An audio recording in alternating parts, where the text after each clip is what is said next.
Hello दोस्तों, JSSC परीक्षा में एक बार फिर से आपका स्वागत है। आज हम लोग प्राचीन भारत के इतिहास में अगले लेक्चर को पढ़ेंगे।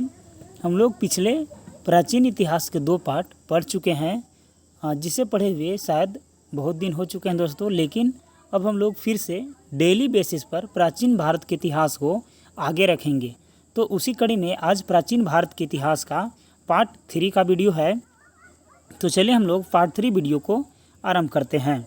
तो पार्ट 3 वीडियो में हम लोग आज ये पढ़ेंगे कि सिंधु घाटी सभ्यता से रिलेटेड जो जितने भी मोस्ट इम्पोर्टेंट फैक्ट बनते हैं जो कि जेएसएससी की एग्ज़ाम में आ सकते हैं, उनको हम लोग पढ़ेंगे।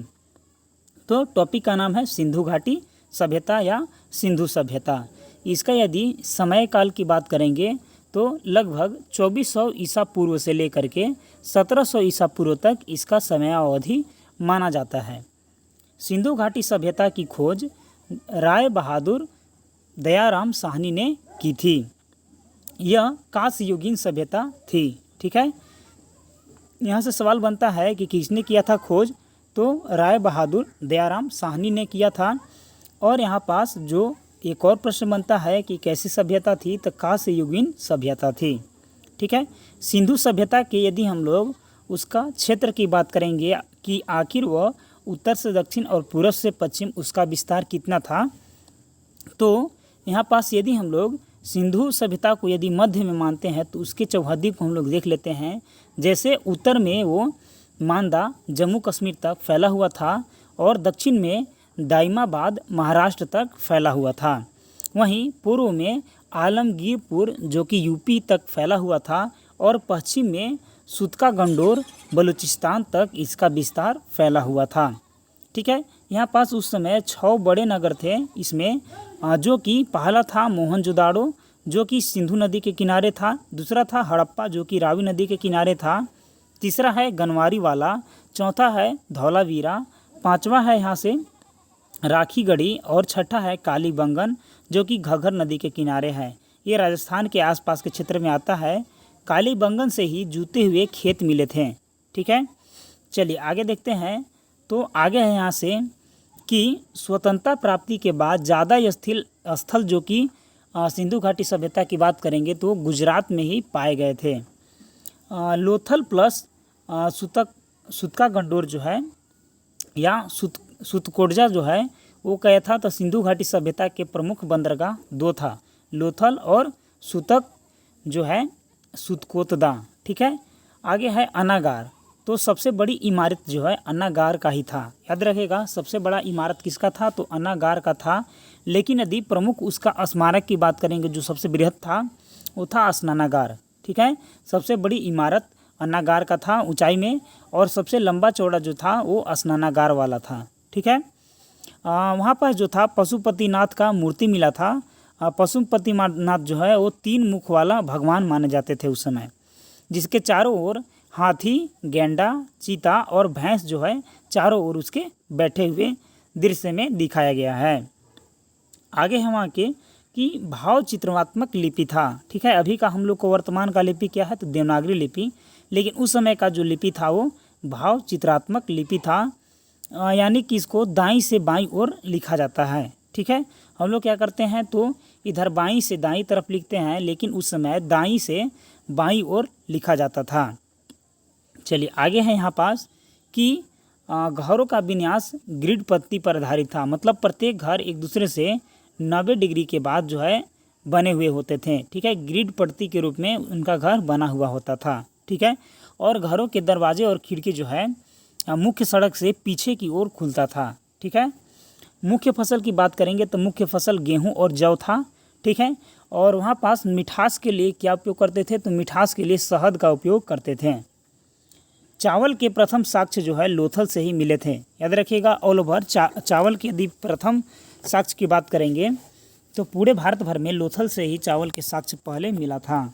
उर्वरता की देवी धरती को माना जाता था। ठीक है, और धरती को लोग पूजा किया करते थे।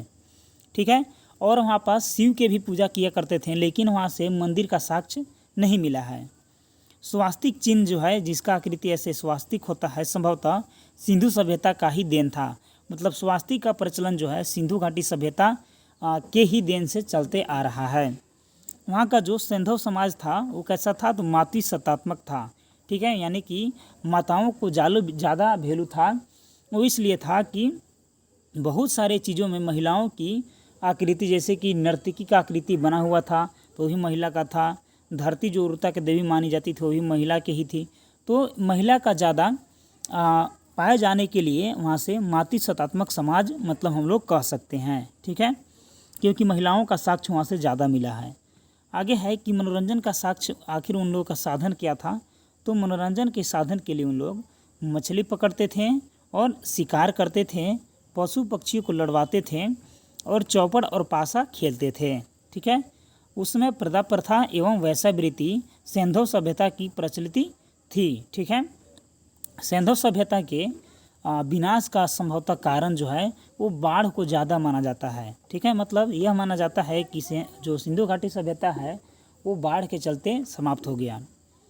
कुछ प्रमुख स्थल और जो नदी के किनारे हैं और जो उनके खोज करता है और किस वर्ष में किए हैं, तो चलिए उनको देख लेते हैं, क्योंकि यहाँ से एक प्रश्न जो है जीएसएससी के एग्जाम में आते ही आते हैं। तो पहला है हड़प्पा। तो हड़प्पा जो है रावी नदी के किनारे है। इसका खोजकर्ता कौन है, तो दयाराम साहनी और माधव स्वरूप वत्स। कब खोजे थे, तो 1921 में हड़प्पा को खोजे थे। दूसरा नंबर का है मोहनजोदाड़ो, जो कि सिंधु नदी के किनारे है।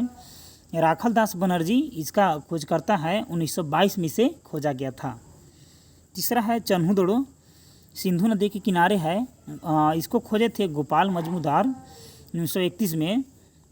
चौथा है लोथल, जो कि भोगवा नदी किनारे है। रंगनाथ राव 1955 में इसका खोज किए थे। पांचवा है आलमगीरपुर, हिंडन नदी के किनारे है। यज्ञदक्ष दत्त शर्मा, जो कि 1958 में खोज किए थे। छठा है कालीबंगन, घग्गर नदी के किनारे है। बीबी लाल इसे खोज किए थे 1953 में। सातवां है रोपड़, जो सतलज नदी के किनारे है। इसका भी यज्ञदत्त शर्मा किए थे 1953 में ही। आठवां है रंगपुर, जो मादर नदी किनारे है। रंगनाथ राव इसका खोज किए थे 1953 में। लोथल, जो कि भोगवा नदी के किनारे है। रंगनाथ राव इसको भी किए थे 1955 में इसका खोज किए थे। और 10 नंबर का है धौलावीरा, जो कि रविंद्र सिंह बिष्ट के द्वारा किया गया था 1990 में। तो आज का जो क्लास रहा दोस्तों, ये था सिंधु घाटी सभ्यता से रिलेटेड टॉपिक पे। उम्मीद है कि जेएसएससी के एग्ज़ाम में इससे ज़्यादा प्रश्न सिंधु घाटी सभ्यता से नहीं आएंगे। ठीक है, यदि आप जेएसएससी के एग्ज़ाम से रिलेटेड कोई भी सब्जेक्ट का वीडियो चाहते हैं तो आप हमारे चैनल के प्लेलिस्ट में जाइए या इस वीडियो के डिस्क्रिप्शन लिंक में चेकआउट कीजिए, वहाँ पास सभी सब्जेक्ट का वीडियो उपलब्ध मिलेगा। यदि आप हमारे व्हाट्सएप और टेलीग्राम ग्रुप से जुड़ना चाहते हैं तो डिस्क्रिप्शन में लिंक दिया गया है, पीडीएफ के लिए वहाँ आप ज़रूर ऐड हो जाएं। यदि ये वीडियो आपको अच्छा लगे तो कृपया लाइक और अपने दोस्तों के साथ शेयर ज़रूर करें। और अभी तक आपने हमारे चैनल को सब्सक्राइब नहीं किया तो प्लीज़ करके सब्सक्राइब ज़रूर करें। तो दोस्तों मिलते हैं अगले वीडियो में अगले टॉपिक के साथ, जिस टॉपिक का नाम है वैदिक सभ्यता के बारे में। तो चलिए मिलते हैं कल वैदिक सभ्यता से रिलेटेड टॉपिक के साथ। तो तब तक के लिए धन्यवाद।